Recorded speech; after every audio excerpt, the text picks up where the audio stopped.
us on Facebook at Daunta A. Long. Follow us on Instagram at Daunta Long. Follow us on YouTube at Daunta A. Long. Thank you for tuning in to LongTalk.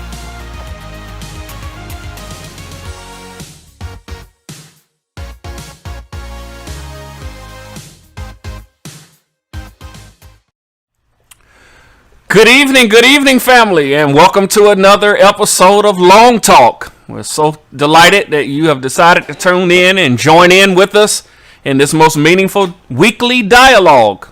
And we're always happy to have the opportunity to come to you wherever you're watching us from to take part in this meaningful discussion that we have each Tuesday night and Thursday night at 7:30 p.m.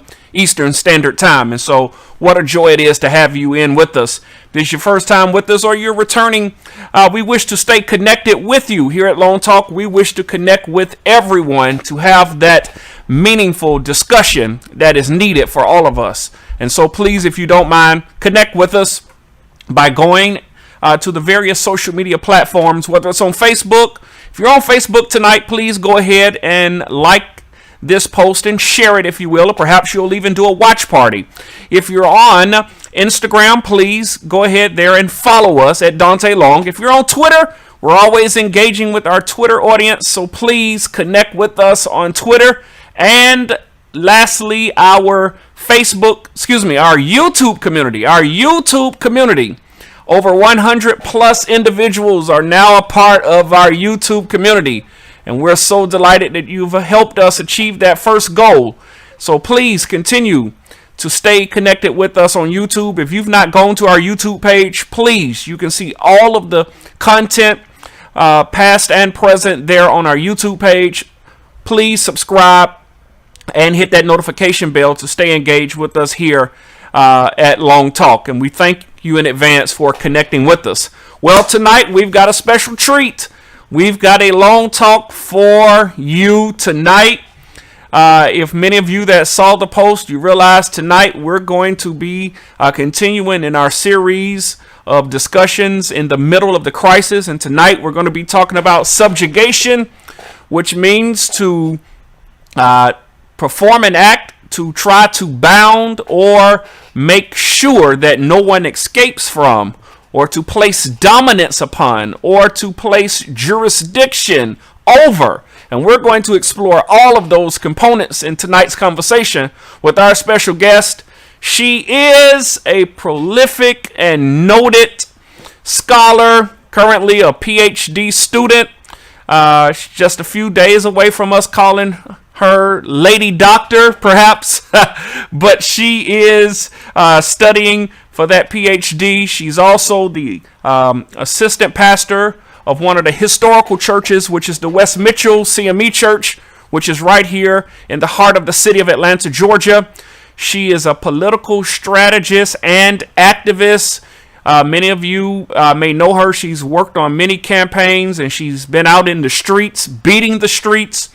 Some of you may have seen her on your nightly news before because she has been actively engaged in the struggle. She's been there helping the marginalized and the disenfranchised, doing it day in and day out.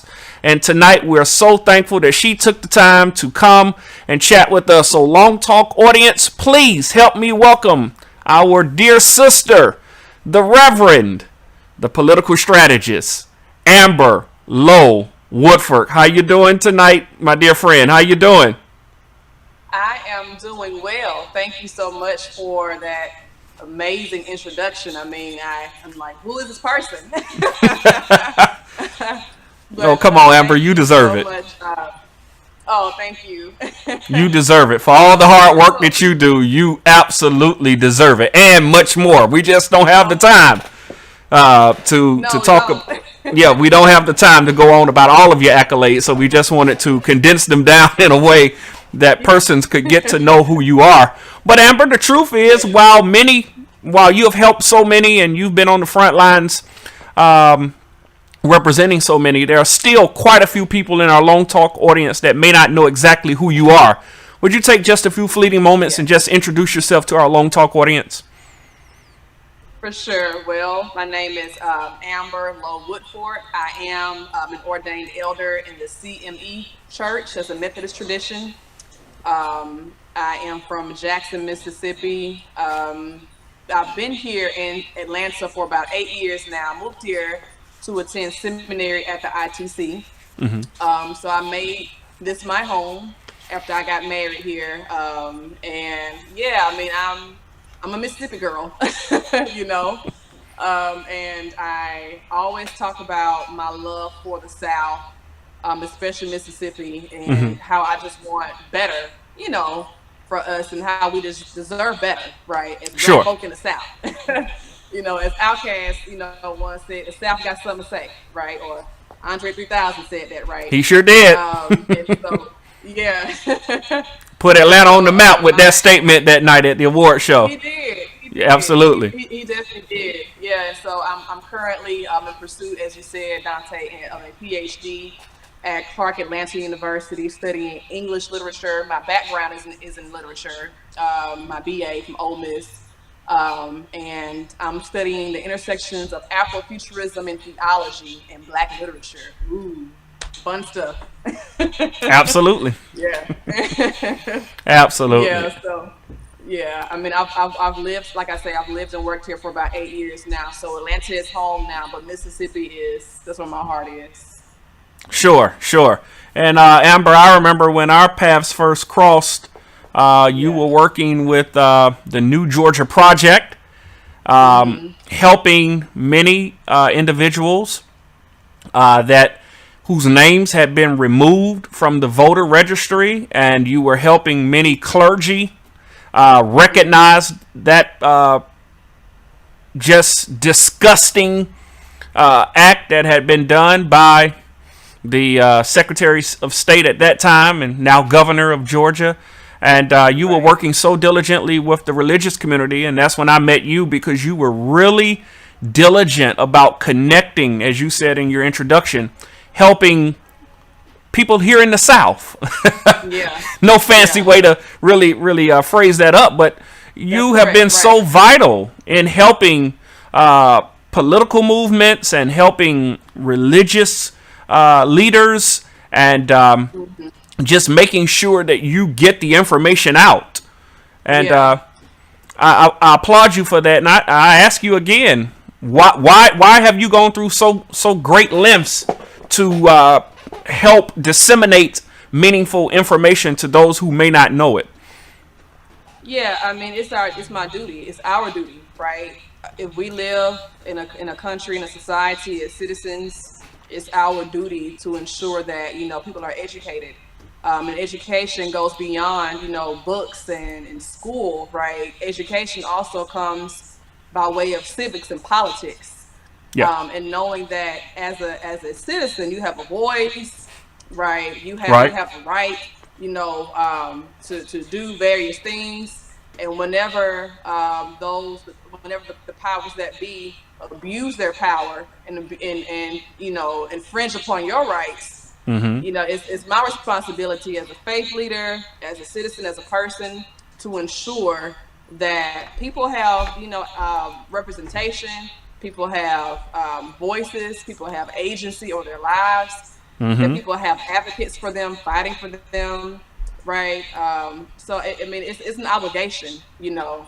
I couldn't imagine living my life so focused on myself as an individual that I don't care about, you know, the needs of my community, I mean, those around me, right? So it's a deep calling for me to not only, you know, help in the civic education process for, you know, regular folk in the community, but to help us, right? Daunta, you and I as faith leaders see that there is a deep connection, you know, between our faith and our politics. Right. Sure. And the two are not separate, and it can go one way or the other, right? You can be, you know, either on one extreme or the other, or somewhere in the middle, on how your faith helps you to interpret politics, or how, you know, or vice versa, right? You can go either way, but I'm clear on how the two align for me, and that is to speak up for those who've been marginalized in many ways. and disenfranchised, right, because of their race or their gender or their sexuality, their age, whatever the case may be, right. So yeah, it's a deep calling for me. Wow, and we appreciate that. And to add to that, you have been one that has not been afraid to speak truth to power. And you know something, you know what that is, Dante. My grandmothers, I'm named after one of them. My mom's mother, Louisa. My middle name is Louisa, right? So I'm named after her. And my dad's mother, they were some outspoken women, and they experienced so many things in Mississippi. My dad's mother grew up, her father was a sharecropper, right? Okay, wow. And yeah, and both of my grandparents, my grandmothers, always told me to never be afraid to speak up, and to not let being a woman, or a girl or a woman, don't let people shrink me because of that. Sure. Don't let folks, try to belittle and diminish me because I'm a woman. Right, because I'm from Mississippi. They were very vocal women.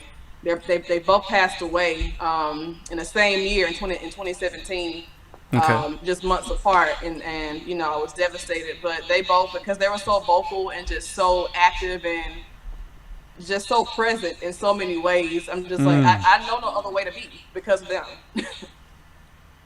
Wow. So you're just falling in line with that rich tradition. Yeah, I got it honest.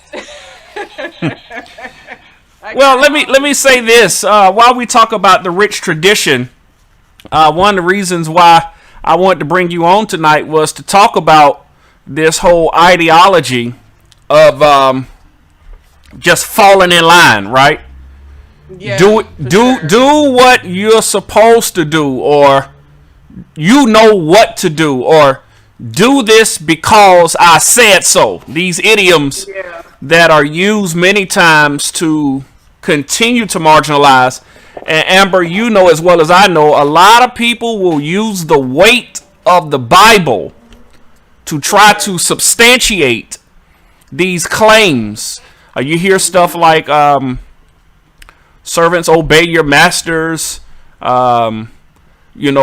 pray for the government and make sure that you pray for those government officials, no matter what position they take, no matter what they say or what they do, because morally they are the ones that we are to support because of their moral basis. And Amber, one of the things I believe you have always been very outspoken about is saying, absolutely not. Right. And why do you take that position? Yeah, I mean, we, those of us who have, some iota of intelligence, right, and some historical consciousness, we're aware of the fact that, certain things were used to subjugate, to dehumanize, to demean, to marginalize, right? Yeah. As tools, right? And one of those things, as you mentioned, Dante, is the Bible. And so, first of all, I have lots of thoughts on that, number one. But for me, the main thing is I always want to ensure that I'm looking at something in its proper context. Right? Okay. Context will save us every time. Context is always key. And it sounds so basic, and it sounds so elementary, but it's true. And so when I hear when I hear people, because I talked to you a couple of weeks ago and I told you I want to talk about the things I've been seeing on social media lately, from faith leaders, specifically some black ones and some evangelicals, right, some Southern Baptists, who have been encouraging people to just submit to the rule of the day, right, and they use the text to support that. Specifically Romans chapter 13, right, verses 1 through 7, in which Paul is imploring the Jews and Gentiles in those 7 verses to submit themselves to the government. And he classifies the Roman government as something that was put in place by God, right? Mm-hmm. So if you rebel against the government, then you're rebelling, against God. That has been used and abused in so many ways, right? Yeah. And more recently, in this election, to justify the actions of our current commander in chief.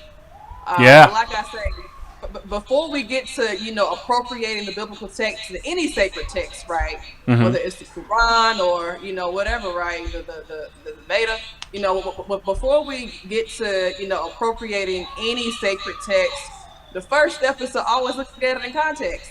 And one of the Yeah. things I learned, through researching this text, in previous years, right, and constant, Mm-hmm. just studying the scriptures. First of all, Paul is speaking to a very specific community in a very specific time and place for a very specific reason, right? Right. And I have found, now I'm a scholar, I do my research, I have found, that he is imploring these Jewish Christians and the Jews and the Gentiles in Rome at the time to submit because the government was literally killing them, right?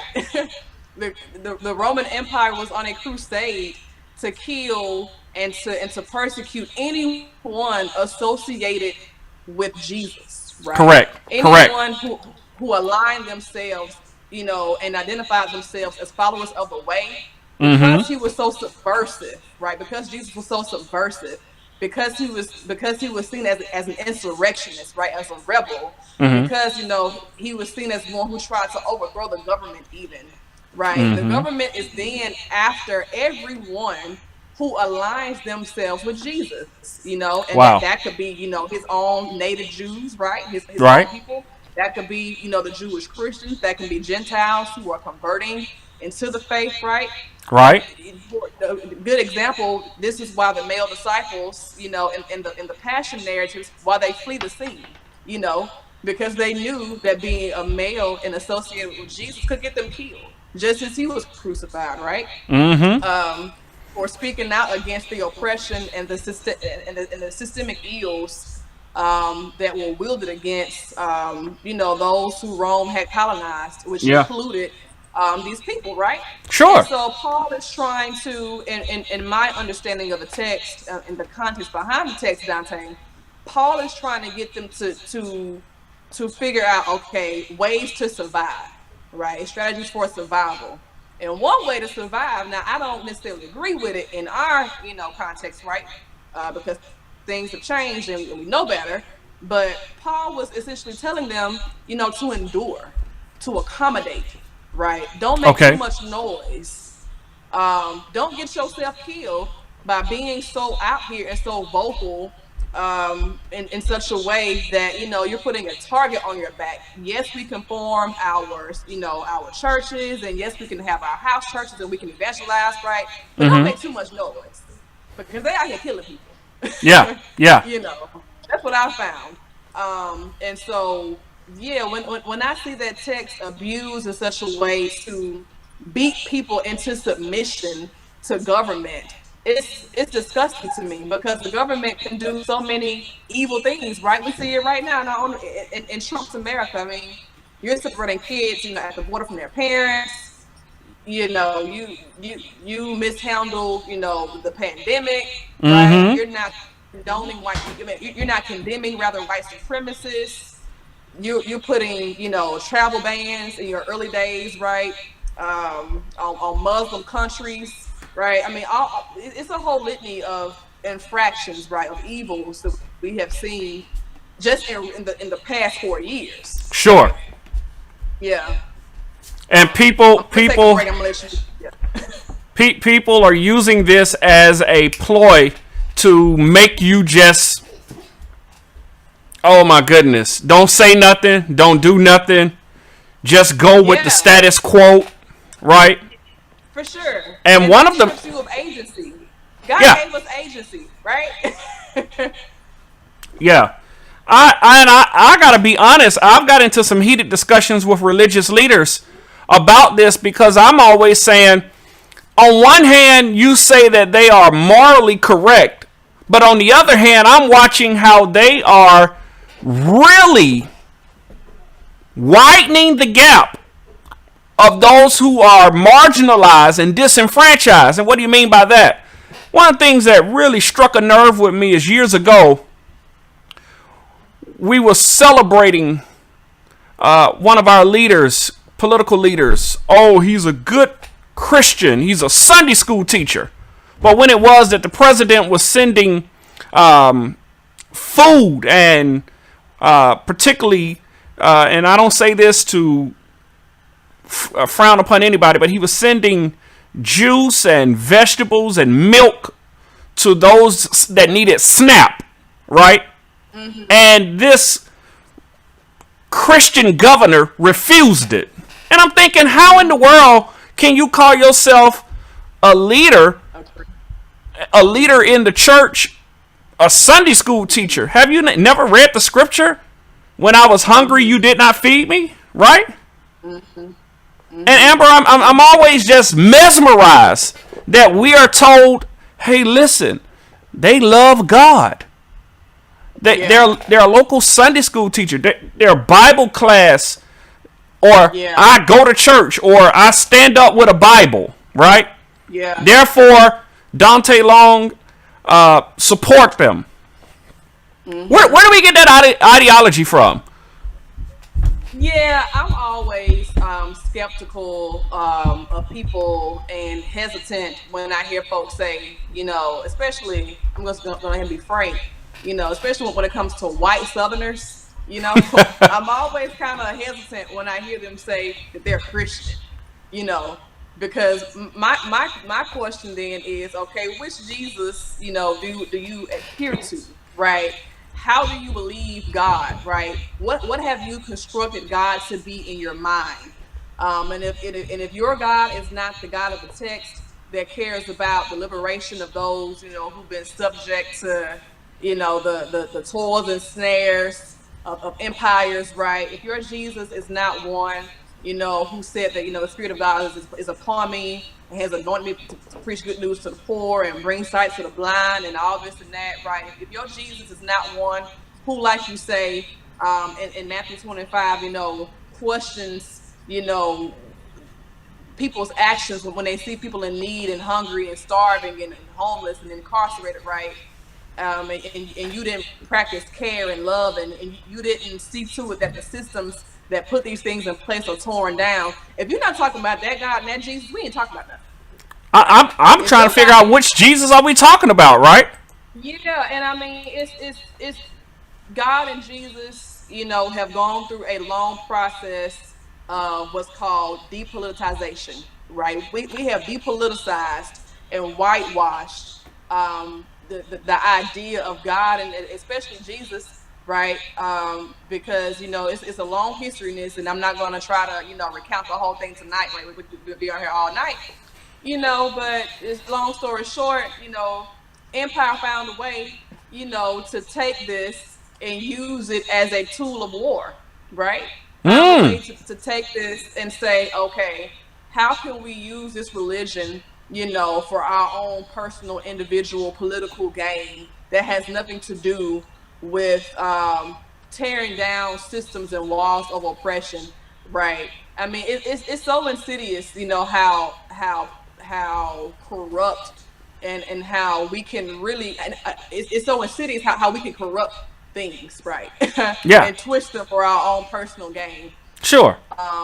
And so, like I say, you and I and others, are going through, a process of reclaiming the gospel and taking it back from those who have hijacked it, right?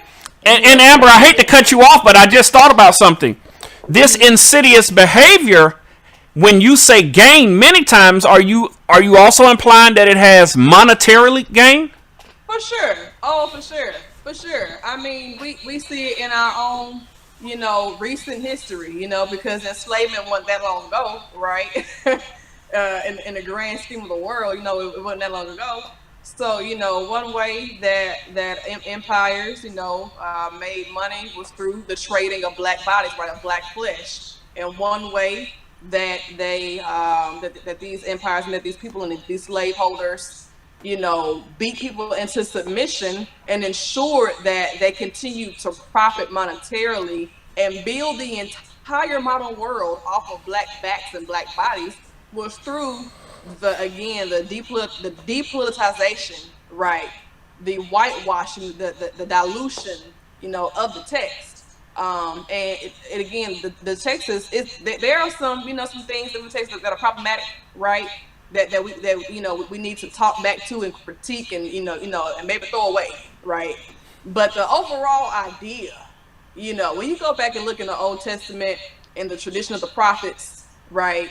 And these prophets in their tradition, inform Jesus' ministry, it's clear, that justice is what God desires, that equity and egalitarian justice, right, is what God desires. That love and that's what God desires, right?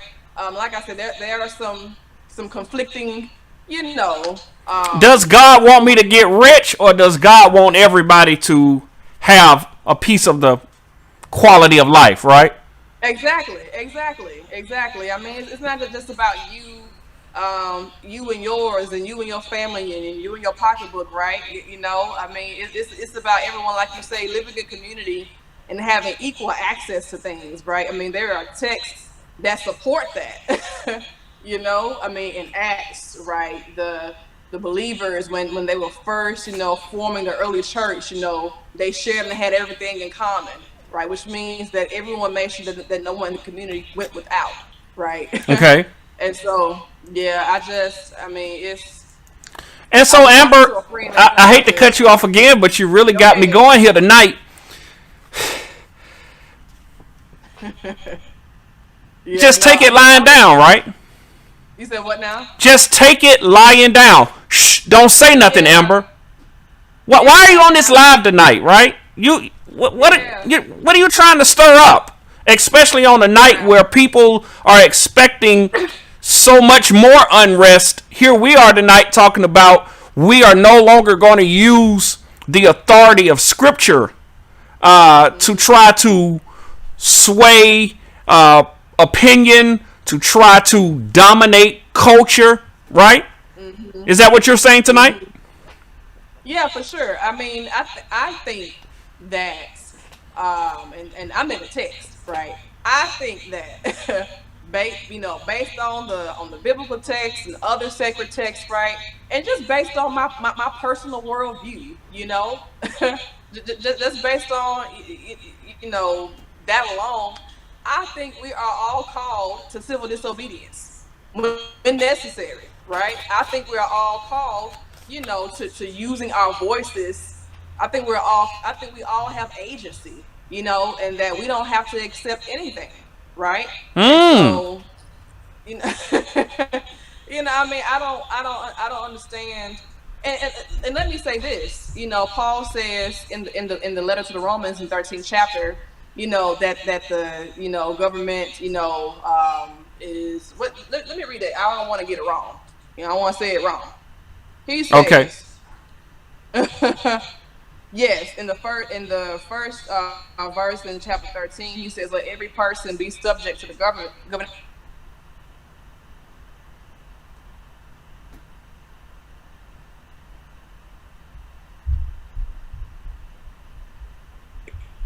My thing is, okay. Read that scripture for us again. You went out. Read that scripture again for us, please. You went out there for a second.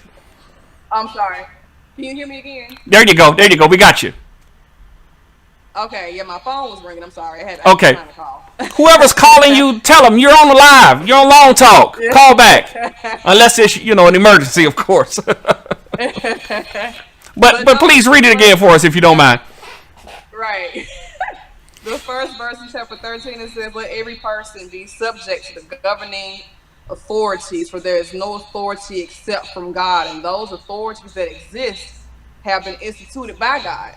Right. Mm. This is Paul's, worldview, right? This is his interpretation of what he's seeing. And if you're saying, that governments and institutions, Paul, are instituted by God, that also means that they can be removed by God. Woo! Say that again. Yeah, I mean, If they were instituted by God. Yeah, that means that God can remove it. That God can bring it. That God can work actively in the bringing down of that same empire. And as we know, we look back on history, the empire did fall. The Roman Empire did fall. And we see many parallels, Dante, between the Roman Empire and our own. The old adage is all great empires rise and fall. Right. True. Yes.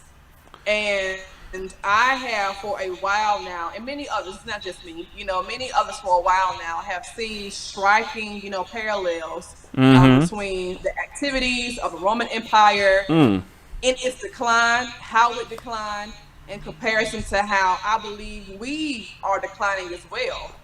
America loves to parade itself as exceptional.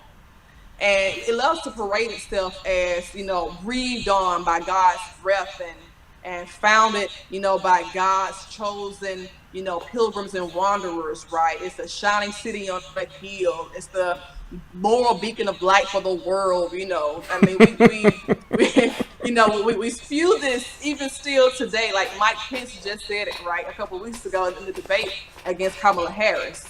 And in the same way, Rome felt as though, the emperors and felt as though that they were put in place by God and saw their rule and dominion as God ordained. We have presidents in this country, right, who think of themselves in the same manner. Ronald Reagan saw himself as chosen by God. George Bush, who y'all claim y'all miss so much, right, said that he was chosen by God. Donald Trump, has said that he's chosen by God, right?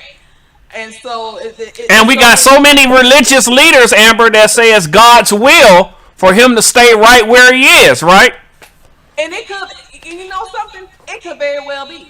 It could very well be, because Donald Trump being in office right now has made it almost impossible for people to ignore who and what this country is, right?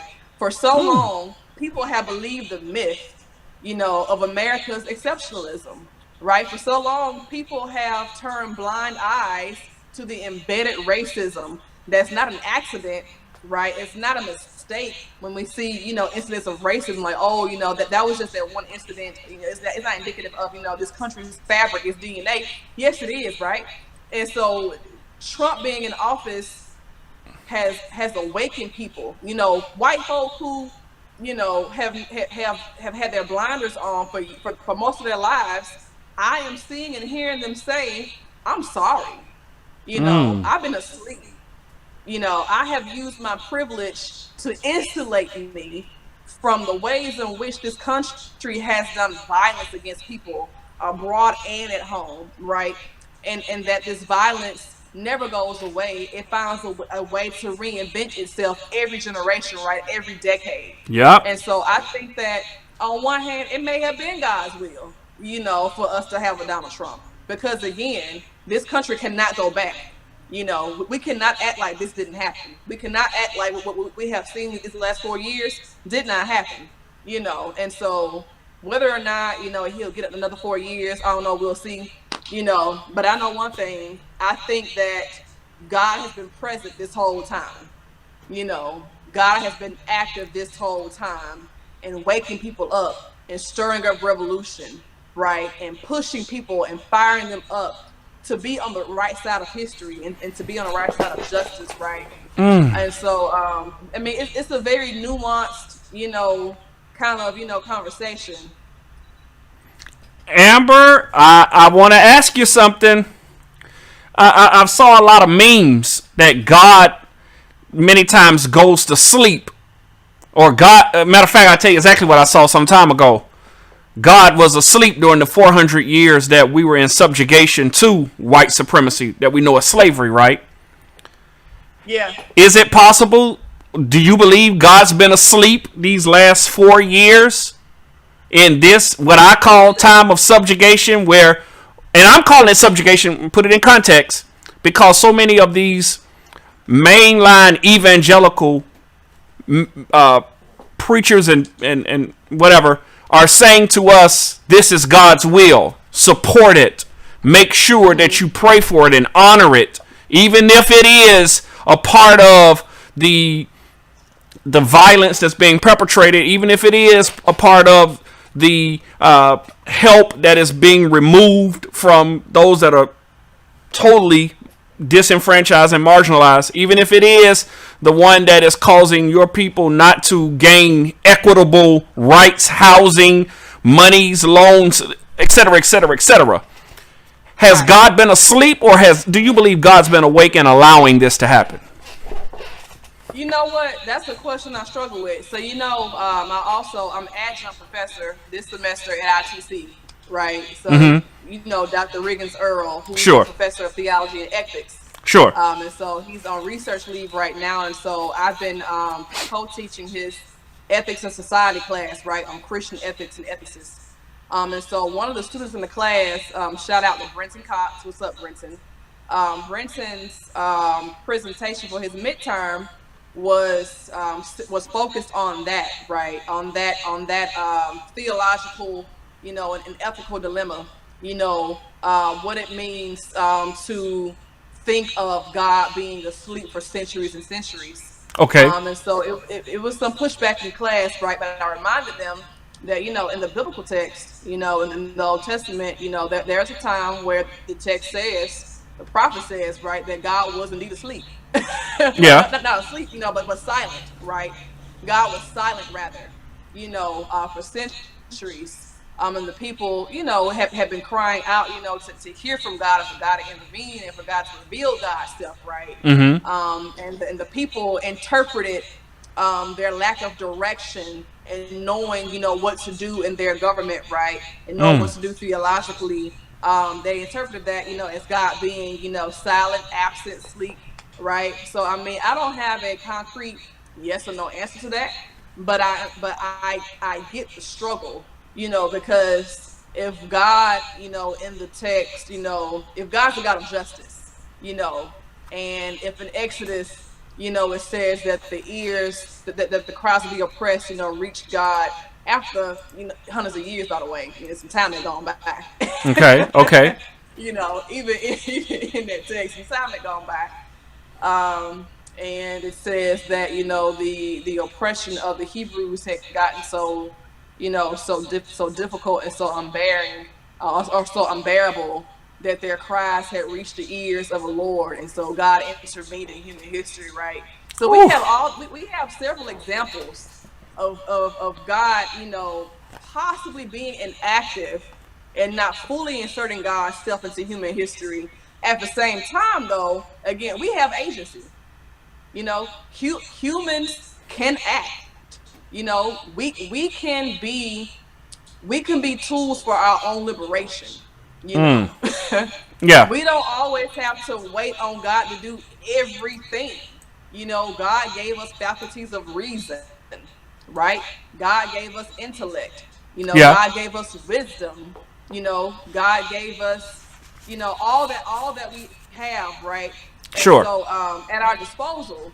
And so I think that it's, I don't think it's fair to say, okay, well, where is God? God, where are you? No, where are we? Because the psalmist says. So reshift the focus on me and you instead of trying to put all the onus on God. For sure. And I think it's a fair critique of God, right? To say, or man's responsibility. I like that phraseology. Man's responsibility. For sure. And I think it's still a fair critique. If you view God, it depends on how you view God to be, how you view God, right? Do you view God as active in human history, or do you view God as an entity that created creation and then step back and then let humans, handle their own affairs, right? Okay. These are two different ideas of the function of God, right? Of how God functions. Either God created creation and stepped back and let humans deal with their own stuff, right? Or you believe in a God, that intervenes every now and again, right? And sure. So, I think I'm a mix of both. I think I'm a good balance of both. But like I say, I don't want to totally strip us of agency, and just say, that we should always just wait on wait on God, for wisdom and for direction and guidance and for yes, all that, right? Right. When it comes to action, when you see things being done that are not right, that contradict who and what God and Jesus and whoever you see as the divine, right, show themselves to be. It's your responsibility, to speak up, and to do something, and to not allow people to co-opt the gospel and to hijack God, right, in such a way that it immobilizes people, and that it forces them to think that that they cannot act, that they have no voice, that they have no agency, right, and that's not God. And so Amber, boy, you just said a mouthful. I really like what you're saying, and so that poses me to another question I have for you, perhaps my last question. I don't know if we have time for much more, but what then, when we talk about seeing the injustices, seeing the flat-out wrong that is being done to those who can, and I swing the pendulum all the way here, Amber, who cannot do anything about it. I'm not talking about the people when they receive injustice, they can pay to have representation, or I will even go as far as to say they can pay to have it alleviated. I'm talking about the people when we, just in Atlanta years ago, these cash-based bonds, right? And I know you helped, you brought awareness to that. If people like yourself and others would have never said, this is just flat out wrong. Yeah. So just as we saw something like that change, what about many other things that we see now with police violence, with redlining, with tuition costs? I know you teach in a seminary, but we're continuing to see tuition costs inflate and increase at a unprecedented rate. We're seeing so many things happening. Do we indeed have a responsibility, or should we just take it lying down, as we say? Yeah, no, we should never do that. And, I mean, that's no way to live. I mean, I don't feel comfortable, just accepting things the way they are. Right? There's always a better way to live. There's always a better way to be. Right? God is always calling us to live and to be better, right? Amber, say that again. It's always what? A better way to be. A better way. My God. Yeah, and God is always calling us to imagine better, right? Imagination is a powerful tool, right? Okay. And so, us, advocating, to get rid of, the cash bail system in Atlanta. That took imagination. Right. That took, people, thinking of ways. First of all, it took folks saying that it's wrong, right? It's just wrong. A wealthy person, can bail out of jail, but someone who, who's poor or who maybe not be poor, but, just strapped for cash, right? Strapped for cash. And they couldn't be guilty. Even if, I'm innocent and I have no money, I'm just sitting here in jail, until I can get, the means to it's Amber. It takes a man. Amber, I like to say it like this: sitting in jail until times get worse. And listen, you ever sat in jail before? And knowing that you did nothing wrong, right? Lose your job, lose your communication with your mate. Lose your house. Lose the meaningful time with your family. Just sitting in jail. How much is at stake? Sitting in jail, right? The whole cash bill system is crazy. And then, furthermore, taking a plea bargain because you just don't want to sit here any longer. You don't want to sit here. No, you ain't done nothing. I mean, it's sickening, right? So it takes people to say, okay, this is not right, number one. Number two, let's imagine a better way to go about the criminal justice process, right? Wait a minute, Amber. Somebody just got online and they didn't hear what you said. Say that one more time. There is a bet. This isn't right. And there's a what? A better way? Is that what you said? Yeah, I mean, it's always a better way to live and be. Is that what you're talking about? Or something Yeah. else? It's yeah. I want you to Yeah. say that 1,000 times. It's not right. It's not right. Hey, those in the back. Amber said it's not right. I'm telling you, I mean, and like I mentioned in my, in introduction, right? I'm a student of Afrofuturism, which really pushes the boundary, or not the boundaries, but yeah, it pushes, Black folks to push the limitations of imagination, Mm. right? Mm. Pushes them to see it pushes us to see beyond what we see in the here and now, right now, right? Whew. And imagine, different ways of being and living. Imagining alternative societies, right? That's biblical. That's a God consciousness. To imagine alternative ways of living and being, right? And so that field, gives people the tools and the space to do that, right? And so I take that into my civic engagement work, most definitely, because I'm always trying. Billy Honor, our friend, said something one time that got me on this very topic. He said oppressors are very good at imagining, at reimagining, oppression, reimagining ways in which they're going to keep people in chains. We have to out imagine them. We have to outwork them. We have to think even harder to imagine ways to be free, which means they never slumber nor sleep, and we can't either. You know, Mm. they don't just stop. You know, imagining ways to keep folk in chains. No, because as we said, that there's money in keeping folks in bondage, right? That there's a sense of pride and yeah, of hubris that's fed, right? When we keep folk in bondage and keep them beneath us. It's a whole enterprise, it's a whole business, right? Oh, And you're going to so ruin the economy. Here's another one I hear all the time. You're going to ruin the economy if we pay you $15 an hour, or this other term and that you was know called something? a living wage.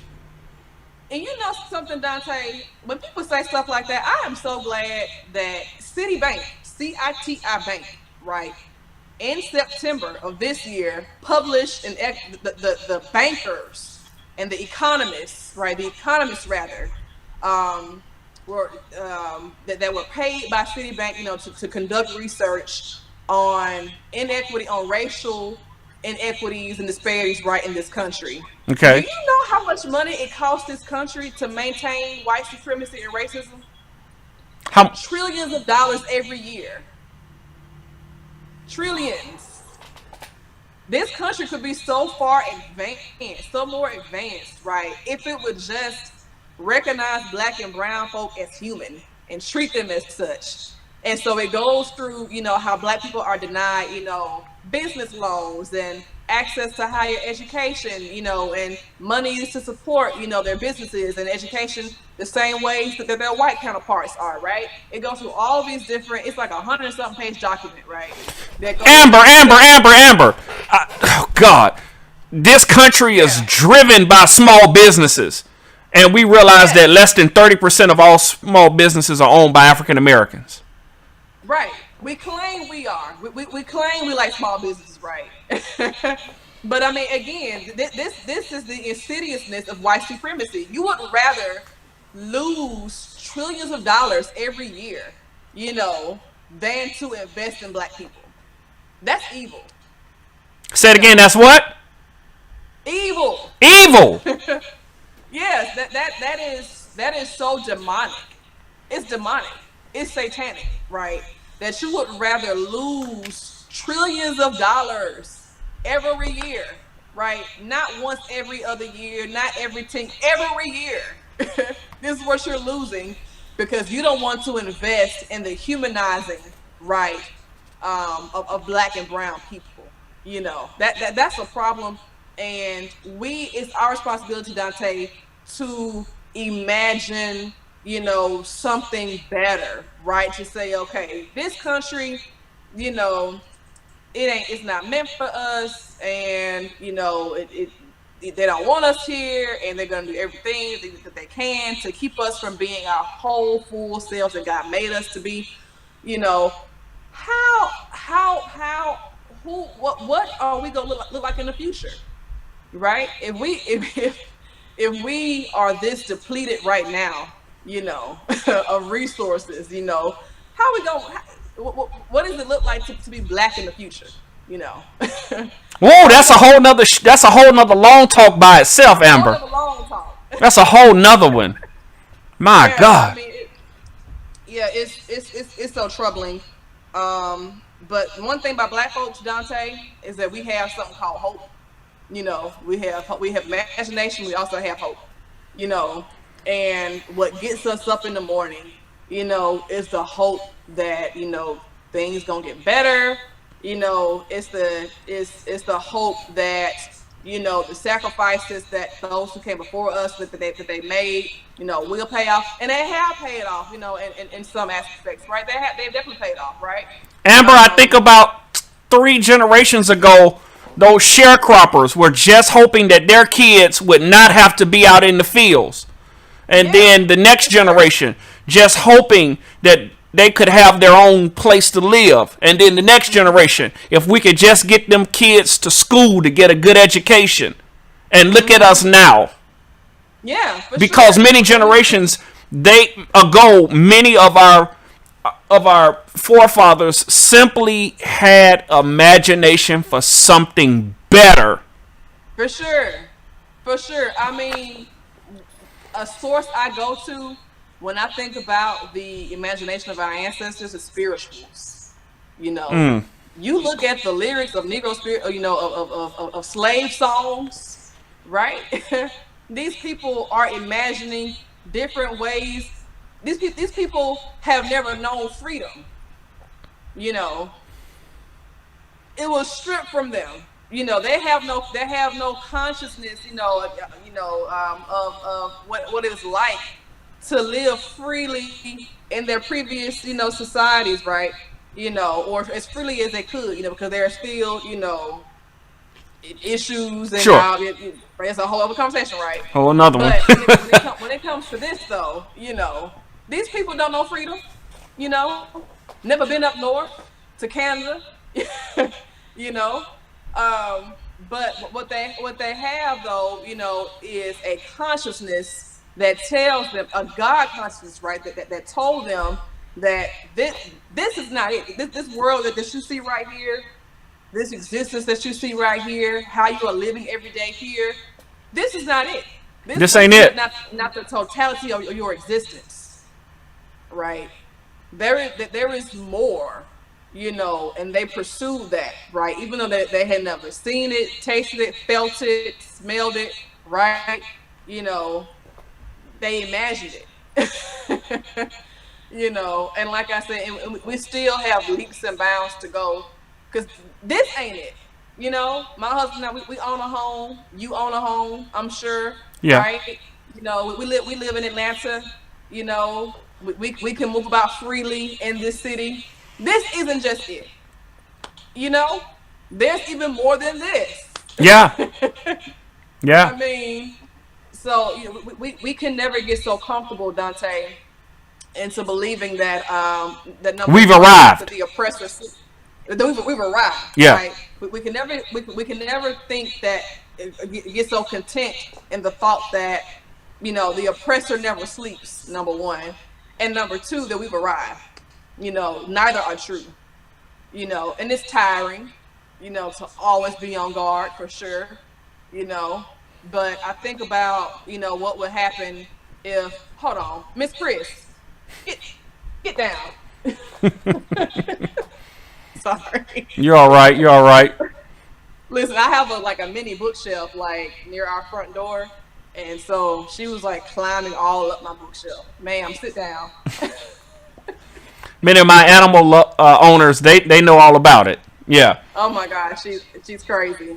But yeah, I mean, going back to your original question, you know, that began all this, you know, what drives me to do this work, you know, it is the work that folks in my family, you know, I don't have to call on names, of Dr. King and Sojourner and Harriet and Douglas. Those are great to call on, right? Sure. I have folks in my own family, that I can call on, who I know that because of their work and because of their imagination, I'm called to that same thing. I'm called to that tradition as well. I do this work because of them, you know, because I know where I've come from. I know my family history, right? And I do this work, because of where I want us to be in the future, you know. Sure.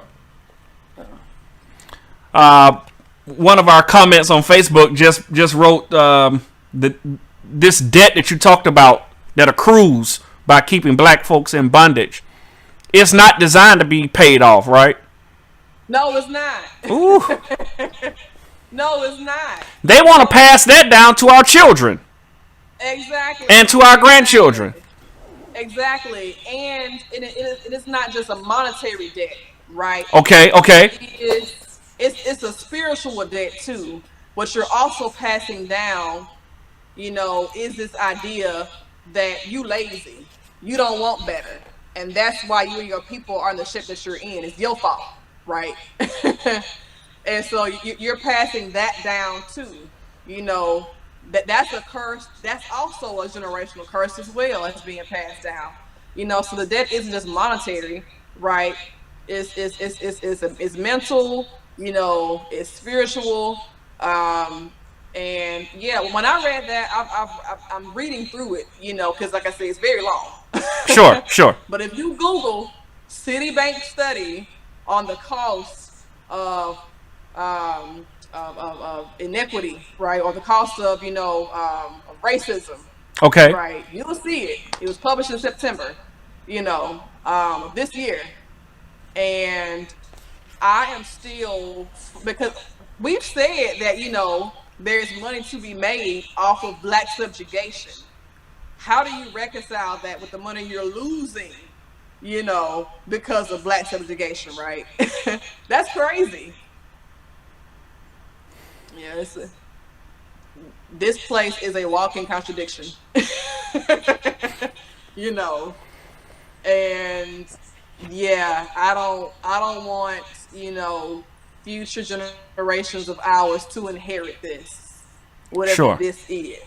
Right. Sure. They cannot inherit this. Yeah, especially. I don't want white folks to inherit it either. And the truth is, I'm not so sure that many of our white counterparts want to inherit it. I know. Go ahead. No, I'm sorry. Go ahead. I'm sorry. I know that when I speak and talk to a lot of them, they feel like you said, because of what's been happening, that they can now see it in high definition. 2020, the year of vision, right? Yeah. you prophets killed me. They were right, Amber. They were right. It wasn't a year for me to see myself be a millionaire. This was the year for my oppressor, who did not know that he was my oppressor, to say, "Oh my God, I have been oppressing you, and I'm sorry." Yeah, listen. You want to hear something funny, man? Last week I was doing a podcast with the older white woman. I had spoken on a panel 2 weeks prior for St. Paul's Episcopal Church, like a voter rights forum, right? Okay. For their social justice ministry. And so one of the participants, who's a member of the church, was like, "Oh my God, I have a podcast. Can you come on it, right?" So I came on her podcast. It was real cute, for a while. It was going well. Then, sis says, "I want to apologize for slavery, on behalf of my end." And what I wanted to say and what I should have said, but I was trying my best, Daunta, not to laugh, because that sugar honey iced tea was so funny. I couldn't believe she said it, and I was like trying to laugh.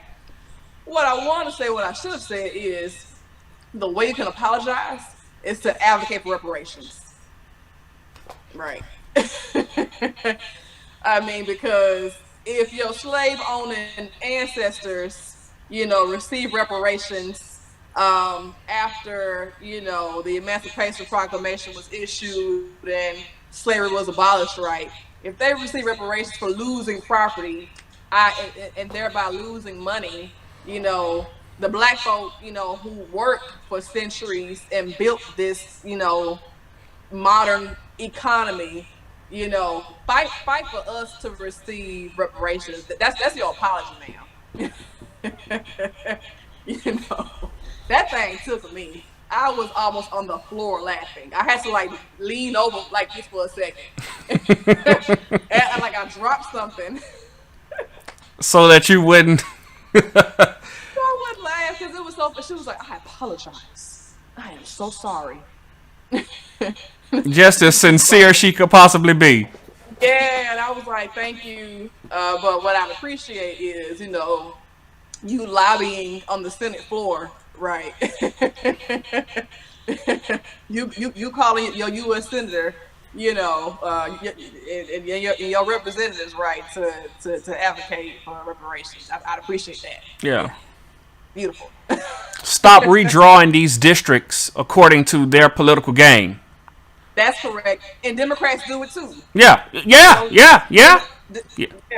Democrats do it too. And it doesn't always benefit us, right? True. You're right. Here on LongTalk, we're gonna cover and we're gonna shine the light on everything. Yeah. Not being too partisan.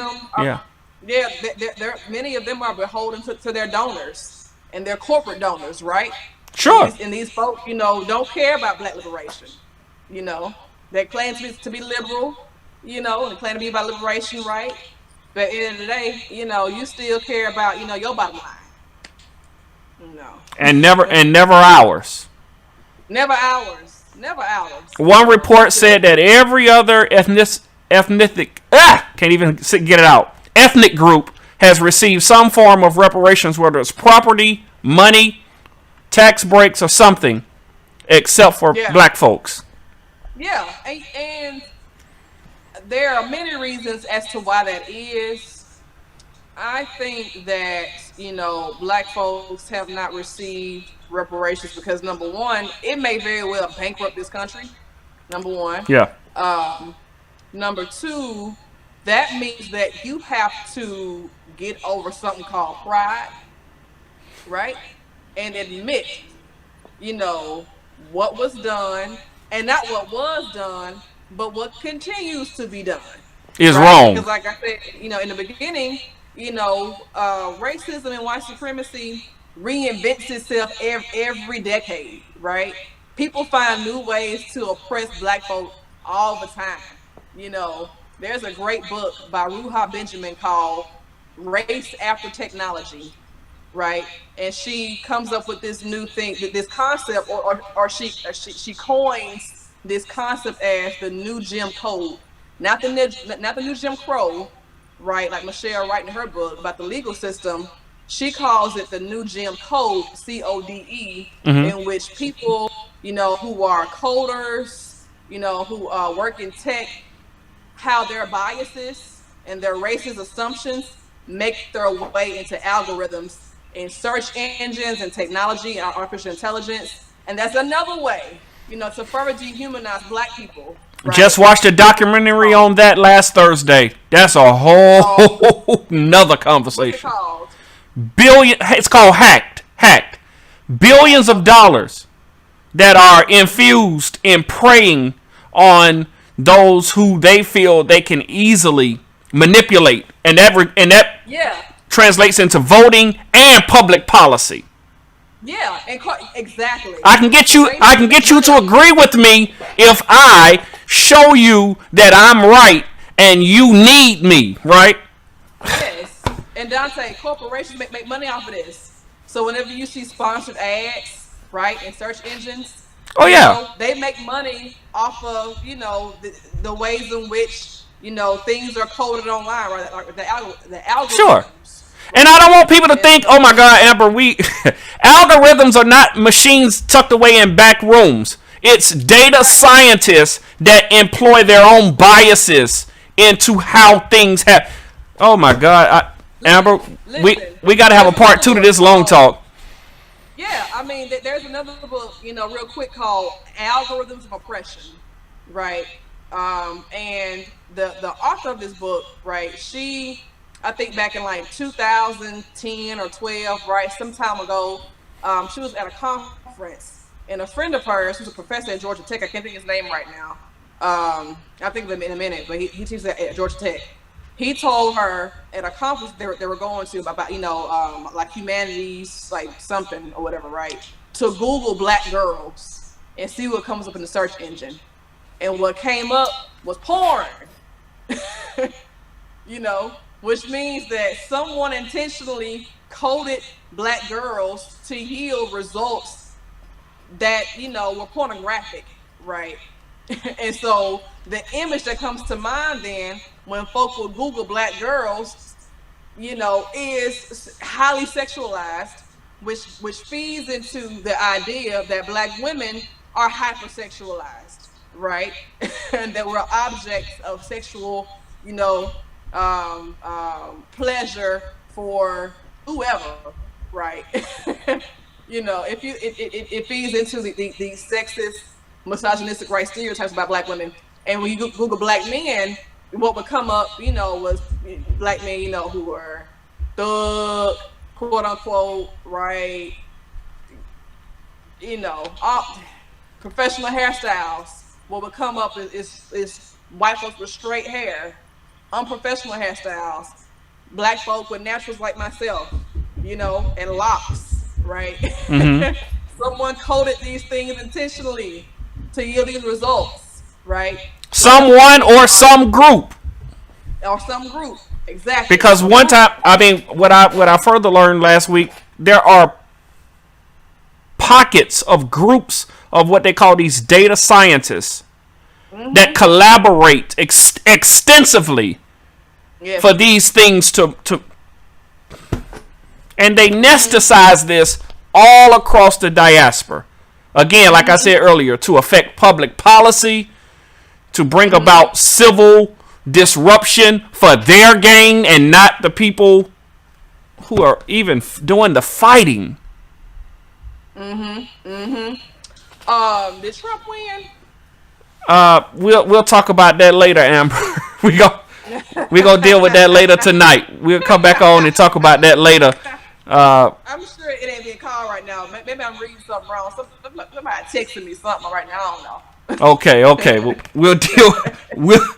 Right now we're trying to build up enough momentum that whatever the turnout or results are, that none of us will take any of it. Whether it be, we're not going to take any of it just lying down. That's correct. We're going to continue, as you said earlier, and so many in this tradition are saying now, we're going to speak truth to power. We're going to talk about the justice of God, and it shall prevail more than any objective an agenda that you may have, that the public may be endorsing, that the other leaders. And Amber, I'm just happy that you pledged your allegiance to this cause. For sure. I would be doing myself, my family, my ancestors, right, God, a disservice, if I live my life any other way. Yeah. Amber, thank you so much for coming on. Thank you so much for talking to us. As I said earlier, we'll be back on. We're gonna be back on later tonight. Don't have a specific time, but we'll be on later tonight to really monitor speaking truth at whatever happens tonight. I know this is a high tensious moment in history, and I know that a lot of people got a lot to say, but here on LongTalk, we're going to make sure that we bring the right people to the table and discuss what's happening, what will happen, and what the aftermath will be. So rest up, and I'm sure we'll be back on a little later tonight. Yeah, this was fun. Thank you, Daunta, for inviting me on. We got to do this again, like beyond today. We should do this again for real. This is fun. And let me tell you, your presentation is so clean, it's so professional. I mean, it's dope. All right, so shouts out to you, for your production. I mean, it's so good. It's so good. Thank you, Amber. Thank you so very much. There's a lot of time and effort that is put into LongTalk, and a lot of people are always asking. And one of the things I've always said, and I don't know why we're going down this road right now, Amber, but I try my very best to help as many as I possibly can. I'm not one of them type of persons that, I'm trying to help. And God knows, during this time of crisis and pandemic, God has allowed me with no charge, and I'm not looking for any testimonials, but I've helped a lot of churches that did not understand technology, this whole thing of streaming. They had even spoke against it in years past. But it was just funny how God just opened the door. Yeah, I was talking to Billy about that. Billy and it was either Josh Lazard or Eric Vickers. We were talking about you and about how you help churches financially, right, and on the streaming front as well. So I mean, you are doing a great work. Thank you. Thank you. Like I said, it's so clean. Like, I love a clean presentation, right? So yeah, it's definitely a model for folks to follow for sure. Thanks, Amber. Thank you so much. Yeah. Friends, tonight we appreciate you, and as I said earlier, we'll be back on a little later. Stay tuned. We're going to continue this LongTalk throughout the night, keeping you updated, because we realize that many of you use this platform as a source for your news. I've been told that on several occasions, so we're going to do our very best to stay engaged on tonight. Listen, go get some food, get a beverage, do whatever, refresh, because it's going to be a long night here, and we're going to have a long talk on this long night, all right? God bless. We'll be back on in just a few minutes. God bless. Take care. Bye, y'all. Follow us on Facebook at Daunta A. Long. Follow us on Instagram at Daunta Long. Follow us on YouTube at Daunta A. Long. Thank you for tuning in to LongTalk.